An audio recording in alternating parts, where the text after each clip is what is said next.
Bangla film ইন্ডাস্ট্রির দুই প্রথম সারির নায়িকা কোয়েল মল্লিক আর শুভশ্রী গঙ্গোপাধ্যায়। দুজনেই অত্যন্ত জনপ্রিয় এবং সফল অভিনেত্রী। দুজনেরই কমার্শিয়াল বাংলা ছবির মাধ্যমে হাতেখড়ি হয়েছে, কিন্তু একজন নেপোকিট আর অন্যজন সম্পূর্ণ আউটসাইডার, নিজের চেষ্টায় জায়গা করে নেওয়া।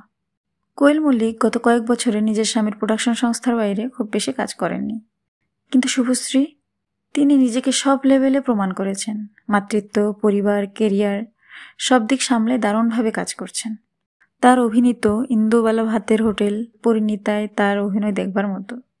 2025 সাল তার বক্স অফিসের জন্য সত্যি অসাধারণ ছিল। বছরের শুরুতেই গৃহপ্রবেশ, এরপর ধূমকেতু, দুটো ছবিতেই দর্শককে আকর্ষণ করেছেন। গৃহপ্রবেশ পুরোপুরি নিজের অভিনয়ের শক্তিতেই টেনেছেন শুভশ্রী। কম বাজেটের ছবিটাও বক্স অফিসে দারুণ পারফর্ম করেছে। অন্যদিকে কোয়েলের সাম্প্রতিক ছবি স্বার্থপরও সফল। সেই ছবির প্রথম 13 দিনের আয়ে কোয়েল শুভশ্রীর গৃহপ্রবেশের থেকেও এগিয়েছিলেন। তাই তুলনা করতে গেলে দুজনই নিজের জায়গায় শক্ত অবস্থান ধরে রেখেছেন, এটা ঠিক।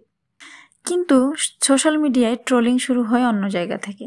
কোয়েলকে বলা হয় টলি কুইন। তার ক্লাসিক লুক, শাড়ি পরা, এলিগেন্ট স্টাইল, এসবের জন্য অনেকেই তাকে আদর্শ নায়িকা মানেন। কিন্তু শুভশ্রী, তিনি মাঝে মাঝে ওয়েস্টার্ন, কখনো আবার একেবারে শাড়ি, দুটোতেই স্বচ্ছন্দ। এটাই অনেক সময় ট্রোলিংয়ের টার্গেট হয়ে যায়। শুভশ্রী গাঙ্গুলিকে বলা হয় লেডি সুপারস্টার, আর এটা শুনেই অনেকে কটূক্তিও করেন। আমার মতে শুভশ্রী যে জায়গায় আজ দাঁড়িয়ে আছে সেটা পুরোপুরি নিজের যোগ্যতায়। এই ইন্ডাস্ট্রিতে তার কোনো গডফাদার ছিল না। ধীরে ধীরে তিনি নিজের অভিনয় উন্নত করেছেন, নিজের জায়গা নিজেই তৈরি করেছেন।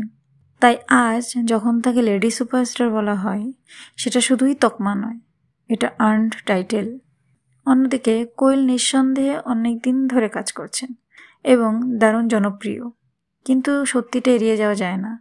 তিনি এমন একটি পরিবারে জন্মেছেন যেখানে ইন্ডাস্ট্রি তার জন্য খোলা ছিল। তার মতো প্রতিভাবান মানুষ অবশ্যই সুযোগটাকে কাজে লাগাতে পেরেছেন, সেটা প্রশংসনীয়। কিন্তু শুভশ্রীর মতো সংগ্রাম তাকে করতে হয়নি, এ কথাটাও সত্য। অভিনয়ের প্রসঙ্গে এলে আমার ব্যক্তিগত মত হলো, শুভশ্রী আজকের দিনে অভিনয়ে কোয়েলের থেকে অনেক পরিণত। তিনি চরিত্র বেছে নিতে ঝুঁকি নিয়েছেন, কঠিন স্ক্রিপ্টে কাজ করেছেন, নিজেকে বারবার চ্যালেঞ্জ করেছেন। দুজনই টলিউডের গুরুত্বপূর্ণ মুখ, কিন্তু আমার দৃষ্টিতে শুভশ্রীকে যতটা ট্রোল করা হয় সেটা আদৌ ঠিক নয়। একজন মহিলা নিজের কেরিয়ার, নিজের পরিবার সব কিছু ব্যালেন্স করে এগোচ্ছেন, সেটাই সেলিব্রেট করার বিষয়। তার উপর একজন আউটসাইডার হয়েও আজ টলিউডের সবচেয়ে ব্যস্ততম এবং সফল নায়িকাদের একজন, এটা তো গর্ব করার মতো। শেষে বলবো, কোয়েল তার জায়গায় ভালো, কিন্তু শুভশ্রী তার জায়গায় অসাধারণ। সংগ্রাম, উন্নতি ও পরিশ্রমের দিক দিয়ে শুভশ্রী আমার কাছে সেরা।